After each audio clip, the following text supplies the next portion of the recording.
Salut tout le monde, c'est Jojol. Vous connaissez Huawei notamment avec leur smartphone. Et c'est vrai qu'en France, il n'y a pas eu beaucoup de sorties. Mais surprise, pour cette fin d'année, ils ont notamment commercialisé le Nova 9 que je vais vous déballer en collaboration avec eux. Un smartphone aux allures haut de gamme pour un prix milieu de gamme et qui peut vous intéresser si vous avez un budget de moins de 500 €. Et là, c'est super intéressant puisqu'on a moins 50 € et le Huawei Band 6 offert si vous l'achetez dès maintenant. N'hésitez pas à checker le lien qui sera dans la description. Allez, c'est parti pour faire le petit déballage du futur. J'ai appris dernièrement une technique d'unboxing.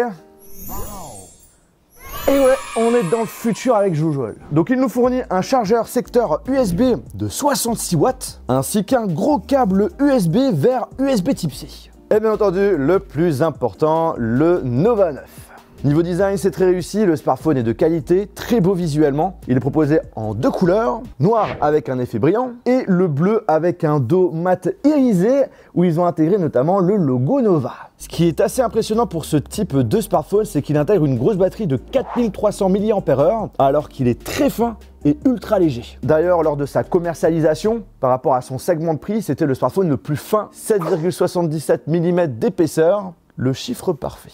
Il n'y a pas que le tel qui est fin, mais également aussi ses bordures autour de l'écran. On a un très grand écran de 6,57 pouces qui prend une grosse partie de la face avant sans encoche, ce qui est vraiment très appréciable lorsqu'on regarde des vidéos ou encore lorsqu'on joue. Et ce n'est pas terminé puisque derrière c'est de l'OLED.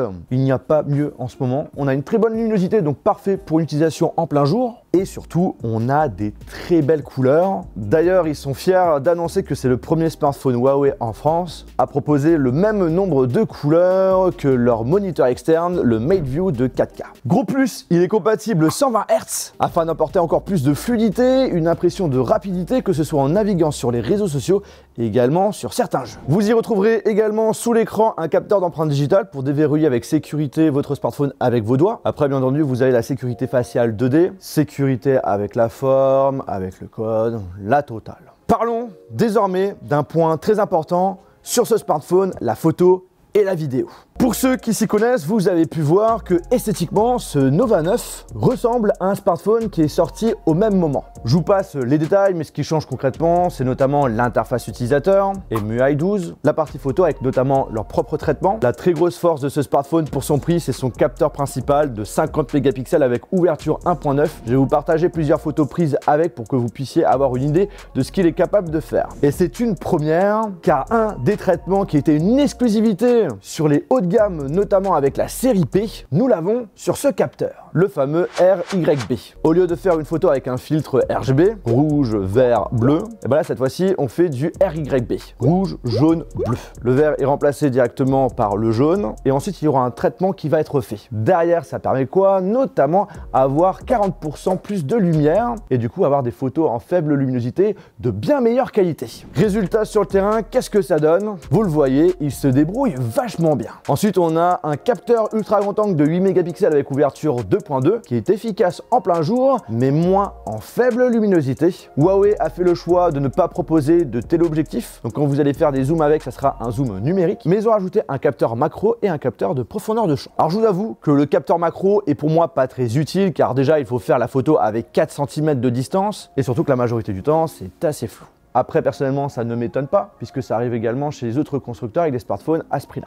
De mon côté, je vous conseille clairement de faire la photo en haute résolution et puis ensuite de cropper dessus. Là, la qualité sera largement meilleure. En vidéo, que ce soit en grand angle ou en ultra grand angle, on peut filmer en 4K. Notez qu'en prise vidéo, le smartphone a tendance à zoomer sur l'image. Si je vous compare avec une photo, c'est clairement visible. C'est pas un bug, on a aussi ce comportement sur d'autres smartphones. C'est sans doute un moyen d'avoir une vidéo beaucoup plus stabilisée. Là où franchement, je félicite Huawei, c'est en ce qui concerne la caméra frontale. Et pour plusieurs raisons. Déjà, je trouve que les selfies sont de très bonne qualité, même en faible luminosité. Et surtout, on peut filmer en 4K.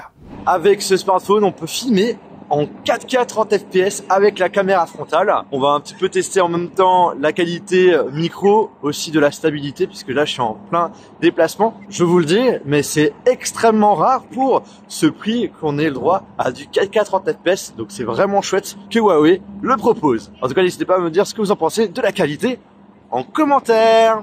Bref, pour les jeunes qui adorent faire des photos, qui adorent faire des vidéos, vlogger, faire des selfies, pour son prix, c'est un smartphone qui est vraiment top. D'ailleurs, il propose une application PetalClip qui permet de faire des montages vidéo directement sur le mobile. Pour la partie performance, il est équipé d'un Snapdragon 778G, de 8Go de RAM, on a 128Go en mémoire interne. Alors je vous rappelle, on est sur un smartphone milieu de gamme, c'est pas le smartphone le plus puissant au monde, mais il reste performant pour la majorité des tâches qu'on fait sur un smartphone. Si vous prévoyez de lancer des gros jeux dessus, vous pouvez, mais ça ne sera pas avec les graphismes à fond comme d'habitude. Point très important, c'est l'OS. De mon côté, je trouve que l'interface est vraiment propre et très facile à utiliser. On voit que c'est un point qui tient vraiment à cœur à Huawei et que chaque année, il s'améliore. L'interface constructeur intègre pas mal de fonctionnalités, pas mal de personnalisation. La possibilité de modifier les icônes, de changer les effets de transition, de mettre des thèmes. Moi, les fonctionnalités que j'aime bien, c'est le fait qu'on a la possibilité de créer des gros dossiers, comme vous pouvez le voir, qui permettra de mieux organiser son bureau. Et même visuellement, je trouve que c'est assez élégant. Pas besoin de rentrer dans ton dossier, hop là, t'appuies sur l'icône et le tour est joué. Alors que sur les petits, il faut rentrer dedans, tu perds un petit peu du temps, on va dire. Autre point où il faut qu'on parle, c'est le fait qu'en effet, c'est un smartphone où de base, vous n'avez pas les services de Google. Mais officiellement, Huawei propose plusieurs solutions afin que vous puissiez profiter au mieux de votre nouveau smartphone. Déjà, vous pouvez directement cloner le contenu de votre ancien smartphone directement dessus. Vous y retrouverez toutes vos applications, toutes vos photos, tous vos contacts, la totale. Ensuite, pour télécharger les applications, vous avez notamment App Gallery, où vous y retrouverez une bonne partie de vos applications favorites. Si ça ne vous suffit pas, ne vous inquiétez pas, vous avez Petal Search, où il regroupe tous les fichiers APK,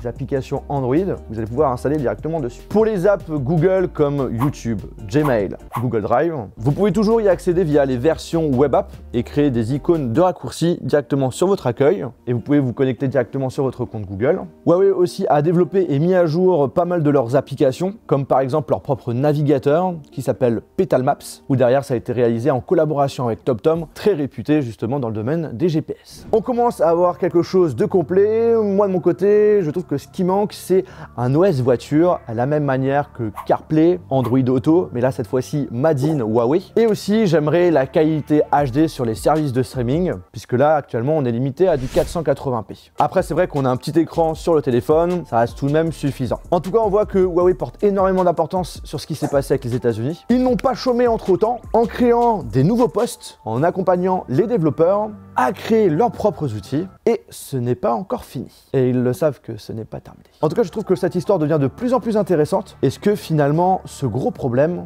ne va pas être un avantage pour Huawei dans le futur? On verra ça. Sur le reste, à savoir, on n'a pas de 5G, pas de son stéréo, mais mono. Il est certifié IP57 et on n'a pas la recharge sans fil. Mais par contre, vous avez la recharge ultra rapide de 66 watts, ce qui vous permet de pouvoir le recharger complètement en une trentaine de minutes. Le matin, si tu as oublié de recharger, pas grave, hop, tu le branches et à la fin de ton petit déjeuner, il est chargé. Bref, pour son prix et pour son offre actuelle, si vous êtes à la recherche d'un très beau smartphone avec un très bel écran, avec une très bonne autonomie, c'est vrai que j'en ai pas parlé d'autonomie, mais elle est très bonne, vous pouvez tenir une journée sans aucun souci. Très bon en selfie, un capteur principal très efficace, c'est un smartphone à conseiller. Si vous intéresse, lien dans la description. On arrive à la fin de cette vidéo, j'espère vraiment que ça vous a plu, si c'est le cas on explose les pouces en l'air. N'hésitez pas à me dire aussi en commentaire si vous l'avez acheté, donnez votre avis. Si vous n'êtes toujours pas abonné, appuyez sur l'un des petits boutons qui s'affichent dès maintenant, et n'hésitez pas aussi à regarder une de mes dernières vidéos. Sur ce, on se retrouve dans une prochaine vidéo. Salut!